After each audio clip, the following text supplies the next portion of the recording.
Okay, and it is now, and the starting signal's given. And they're moving in. The Australian Cup Consolation, Dashing Sleigh 170, Avengement $6, Zelda Cavilla $6, double figures the rest. Field of 7, race 9.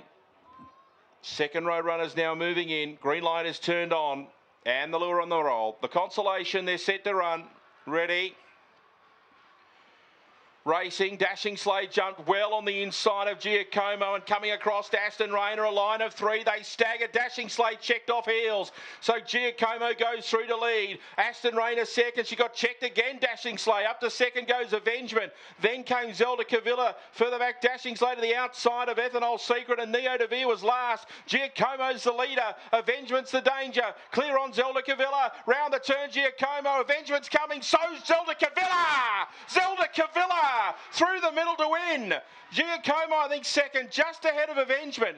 Fourth home was Aston Rainer, clear on Ethanol Secret. Dashing Sleigh, no luck. Neo Devere was last. 29 and 79 the time. Oh, he's a marvel, this bloke. He deserves a better record than he's got. And wasn't the writing on the wall. If you went through the data and saw his run-home time last week, you had the opportunity to do that tonight. We see 12-12 on the board.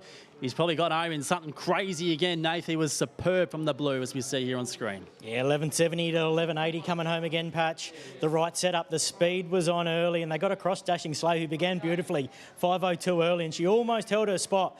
But what happens is when the speed comes down, she wants to get to the middle part of the track, as we can see here, and that allowed Zelda Cavilla to pinch the cheap seats, the small field, the tearaway leaders. Giacomo's given a sight on the speed as well. He's been racing really well, relishes inside draws, but when we get to see Zelda Cavilla in clean air coming past the 600, he was the one that I wanted to be on, and he ended up winning by 1.5 lengths and made it look a lot easier than what it was looking most probably 100 metres prior to the line. But 29.77, as you said, the data's been on the wall for a few weeks. He just needed the right shape and the right setup, and that was that race tonight, and he was able to get home at quite a decent price.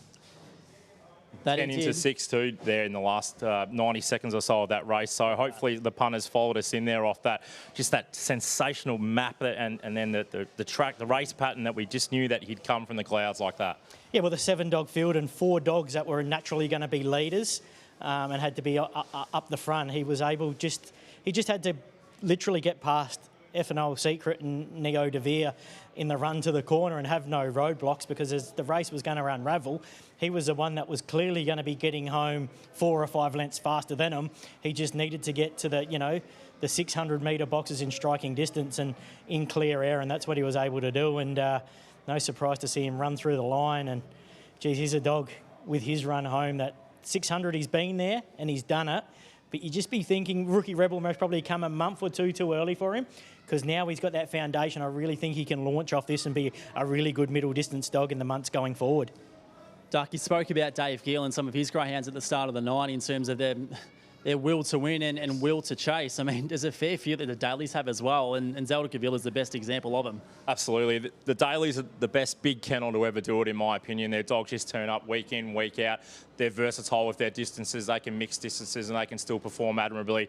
I said Zelda Cavilla is a dog who's been luckless these last couple of starts. He's putting on the writing on the wall for his run home, and said he's shown what he is capable of tonight. And I'll tell you what, Corey Heinrich, she loved it here behind the boxes, let out a big roar when he took that gap. It was a case of he saw the arm and he liked it, and boy did he finish in a flurry. Well, it's a dog that got to, Group 3 standard through the Adelaide Derby, and it was like he was beginning well, and yes, they knew the strong finish that he had, and he'd be, and I don't want to use the word out of context, but frustrating, because you know how fast he is. As Jay said, the race starter blew up last week with the 11.7 run home, but he just doesn't find a way to win because he's at the highest level and he's giving the best dogs a head start and relying on luck. So they know what's under the hood and they know how good the dog is, but his racing pattern most probably doesn't allow him to win as often as he should.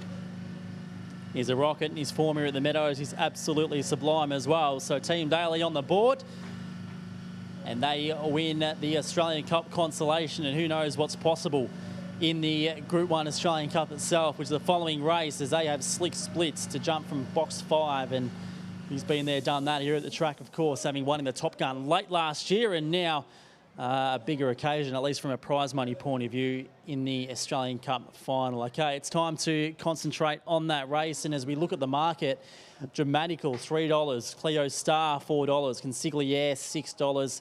Slick Splits, $8.